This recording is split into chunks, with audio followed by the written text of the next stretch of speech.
పశ్చిమ గోదావరి జిల్లా నర్సాపురంలో వర్క్ సవరణను వ్యతిరేకిస్తూ ముస్లింల సంఘ ఆధ్వర్యంలో నిరసన వ్యక్తం చేశారు. సవరణ బిల్లును రద్దు చేయాలని డిమాండ్ చేస్తూ పట్టణంలో చిన్న మసీదు నుంచి అంబేద్కర్ సెంటర్ వరకు ప్రదర్శన నిర్వహించారు. ఈ సందర్భంగా ముస్లింస్ నాయకులు షేక్ బుల్ మస్తాన్ మాట్లాడుతూ వక్ఫ్ చట్టం ద్వారా ముస్లింలపై దాడి చేసేందుకు బీజేపీ కుట్ర చేస్తుందంటూ మండిపడ్డారు. తక్షణం సవరణ బిల్లును రద్దు చేయాలని డిమాండ్ చేశారు. బీజేపీ వైఖరి లౌకిక తత్వానికి విఘాతం కలిగిస్తుందంటూ ఆవేదన వ్యక్తం చేశారు. నవాబుల ఆస్తులు స్వాధీనం చేసుకునే హక్కు మీకు ఎవరిచ్చారని అన్నారు.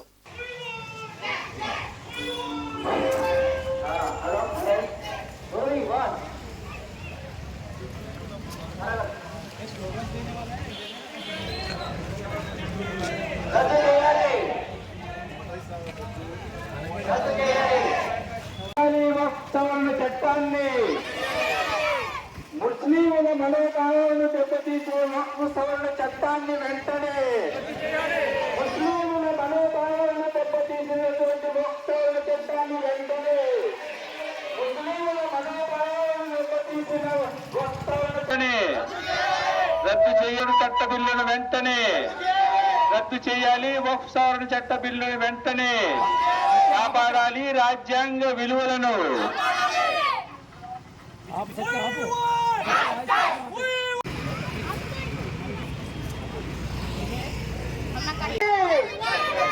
రద్దు చేయాలి. వక్ఫ్ సవరణ చట్టాన్ని రద్దు చేయాలి. వక్ఫ్ సవరణ చట్టాన్ని కాపాడాలి. మైనారిటీల ఆస్తులను కాపాడాలి. మైనారిటీల ఆస్తులను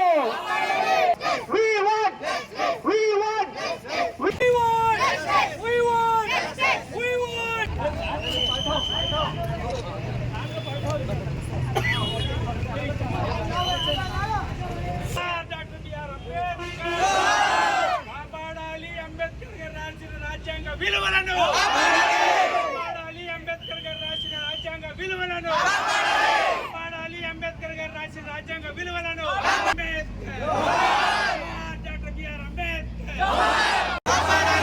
రాజ్యాంగాన్ని కాపాడండి.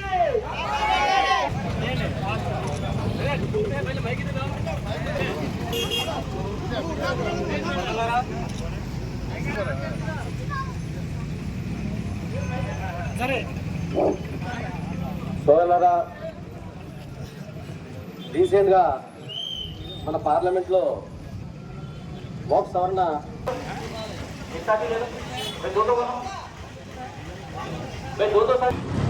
రాజ్యసభలో ఈ భారతదేశంలో ఉన్నటువంటి మైనార్టీ ముస్లిమ్స్ వక్ఫ్ బోర్డు బిల్లుని ఇవాళ ఆల్రెడీ మెజార్టీ ఉంది కాబట్టి ఆ బిల్లుని ఆమోదం చేసి ఈ భారతదేశంలో ఉన్నటువంటి మైనార్టీ ముస్లిమ్స్ అందరికీ కూడా రాజ్యాంగపరంగా వచ్చినటువంటి మా ఆస్తుల్ని లా బోర్డు పర్మిషన్ కూడా లేకుండా లా బోర్డులో ఉన్నటువంటి వారి పెద్దల్ని సంప్రదింపులు జరపడంట ఓన్లీ ఒక మెజార్టీ ఉందని వాళ్ళు బిల్లు పాస్ చేసి ఈవేళ చేసినటువంటి దానికి నిరసన మొత్తం యావత్ భారతదేశంలో ఉన్నటువంటి ముస్లిమ్స్ అందరూ కూడా వారి వారి ఊళ్ళలో వారి వారి నియోజకవర్గాల్లో భారీ ఎత్తున ర్యాలీలు ధర్నాలు చేస్తున్నాం.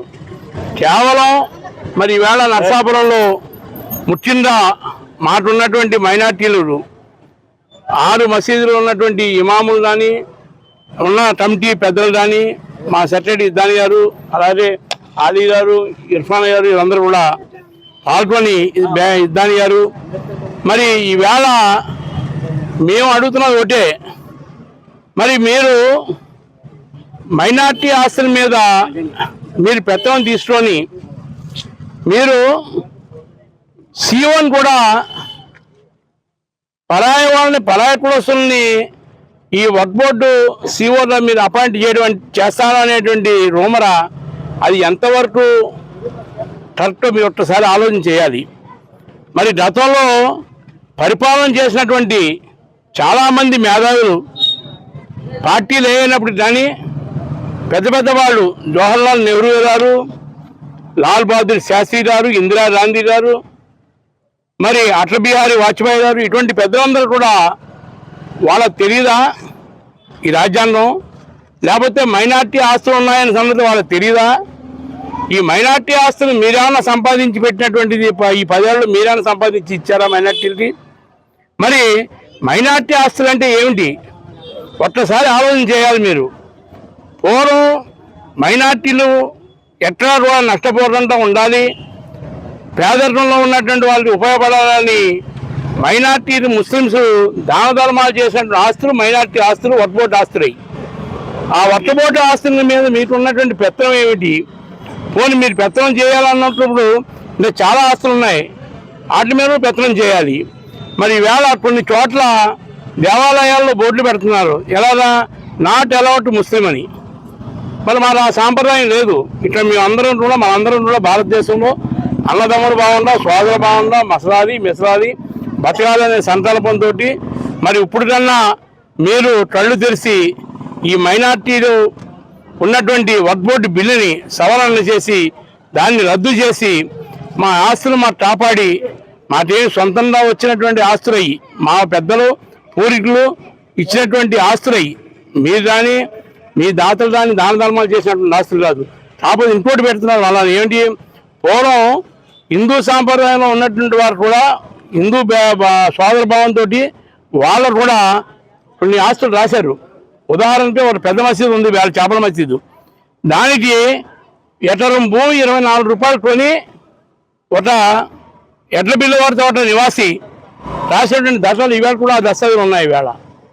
మరి అటువంటి ఆస్తుల మీద మీకు విత్తనం చేస్తానంటే భారతదేశంలో ఉన్నటువంటి మొత్తం సమాజం అందరూ కూడా ఏటకంటంగా ఈ మైనార్టీ ఆస్తుల మీద కలిసి రావాలని, మిమ్మల్ని కూడా మీ ద్వారా వారికి తెలియపరచాలని, ఎప్పటికీ కూడా మనందరం కూడా కలిసి అన్నదమ్ములు బాగున్నా మెసరాలని చెప్పేసి ఆ భగవంతుని కోరుకుంటూ ఈ ర్యాలీకి సహకరించినటువంటి ప్రతి ఒక్క ముస్లిం సోదరుడికి కూడా మైనార్టీలు తెలిపిన వాళ్ళందరికీ కూడా శుభాకాంక్షలు తెలుపుతూ ప్రెస్ వారికి